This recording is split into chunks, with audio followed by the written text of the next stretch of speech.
Okay, so I've gotten my front rail put on the sliding board and I've got my back one ready. It's just a 2x6 that I cut off a little bit for the front, and then I'm going to use the rest for the back for upper supports.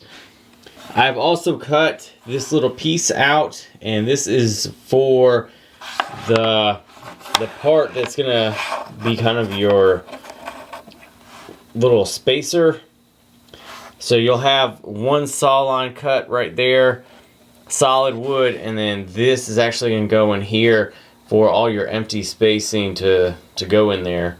And when I cut this, I cut it close to what I needed it to be, and then used sandpaper to get it down to where it would fit right here into this groove. That way I know that this is the exact match for what the spot needs to be for whenever I go in here.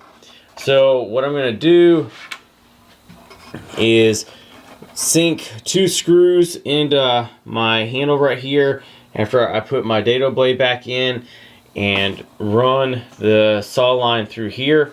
Then I'll get my mark for where the solid piece is going to be, and then I'll shift this over sideways to put this in there as well. Let's go ahead and get that portion done. So I went ahead and cut my slot a little bit longer, but not all the way through yet. And what I'm going to actually do is get this corner somewhat lined up on this edge. I'm going to put a screw in here. So let's go ahead and do that real quick.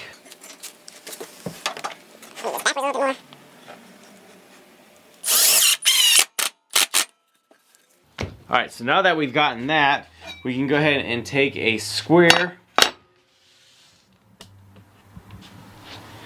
and this square has the little hook on there. We'll actually put this in the slot, slide it down until it touches, and then we'll move the fence till we're butted up flush against this edge of the square.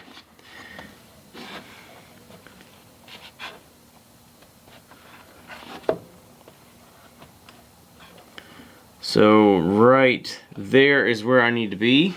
I will take my clamp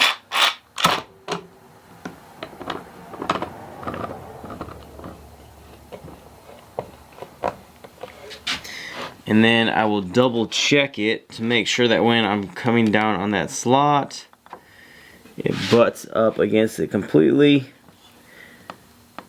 And it does. So we're going to go ahead and leave it right there. With the board being on the table, it doesn't really matter how square it is, and where this fence right in the front is, it doesn't really matter where its position is. What matters is that this right here is square to the slot. If it's not square to the slot, then all your cuts will be at an angle. So we've gotten that all squared up.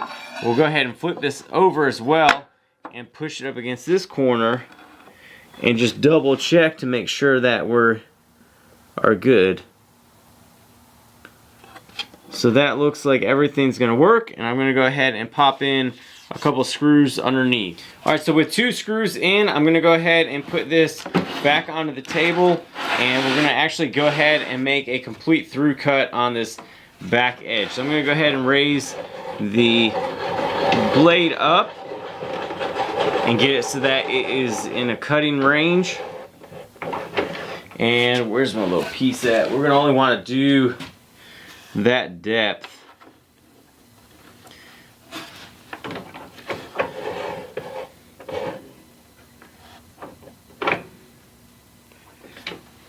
Just enough to fit this into the hole. Alright, so we're going to go ahead and make a complete through cut on this rear fence now.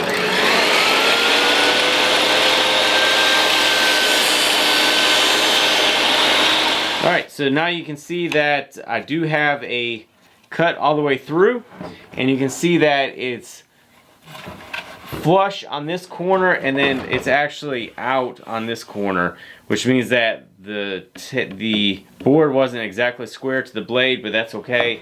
That's why we do your marks off of the slot. Okay guys, so now I have the cut, or I marked out the spot for the extra little piece, and it's supposed to go right here. And let me just double check it before I actually make the cut. Yeah, it looks like it'll be okay. And I've got my lines marked, so I gotta go just this way of the lines. And then that should give me the exact width for this piece. So I've got the height already marked up, and I've got the location that I need to cut ready as well. So I'm going to go ahead and plug in the table saw, and then we'll get this little section cut.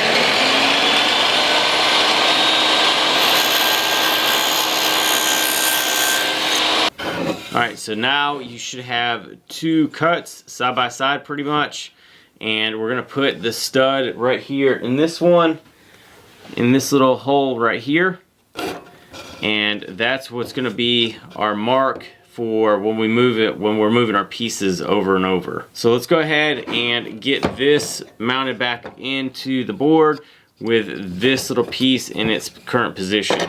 Okay guys, so I made a couple test cuts, and I found out a couple different things about my table saw blades and stuff like that. But anyway, this is what the box joint will look like. The one thing that I've got going on that's an issue that I can see is my saw blade is actually cutting at a weird angle. Like one of them is cutting up straight or a little bit higher than the other one. So that is causing some issues for whenever I join them together. But they are fairly tight. It's not where you want to, it's not going to be hammering tight. This is a 1/4 inch box joint, so I don't want it too tight and break the splines.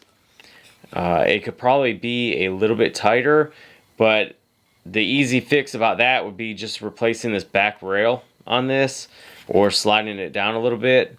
So that's not that big of an issue. But I need to figure out what's going on with the saw blades first. I'm pretty happy with how it turned out.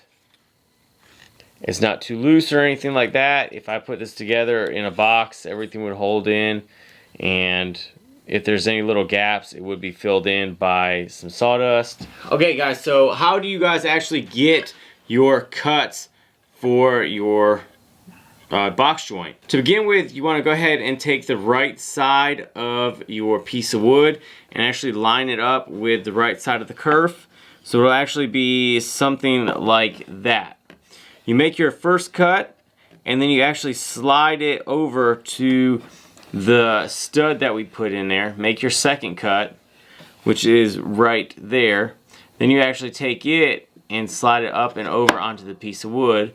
Make your third cut, and so on and so forth until you get to your last one and you just don't have anything left to cut, and that's what leaves you with this little tiny edge. So then you take your second piece of where you're going to be starting with. So I'm starting on this right side again. You actually butt this edge up against the stud that's in there. Then you would take it and slide it up and over and slide it into the stud. Make your next cut, and then your next cut, and then you actually slide this over and you just cut off whatever remaining is hanging. And that's why I have like this weird off-cut piece right here. Then if you look at these two, there's a weird off-cut piece right there, and then there's a weird piece of wood that's still left here. That is actually what is blended together and gets your box joint. And that's how you get that nice clean edge right here around the top. But it kind of looks a little strange with it having the two small pieces, but that's what happens. But that right there is the box joint jig. So thanks guys for watching. Hope you guys enjoyed this little video, And I got some things I got to work on with that table saw blade to figure out what the issue is with that. But I'm hoping to get that all fixed and be able to start making some actual boxes here in the next week. But I appreciate you guys watching, stopping by, hanging out with me.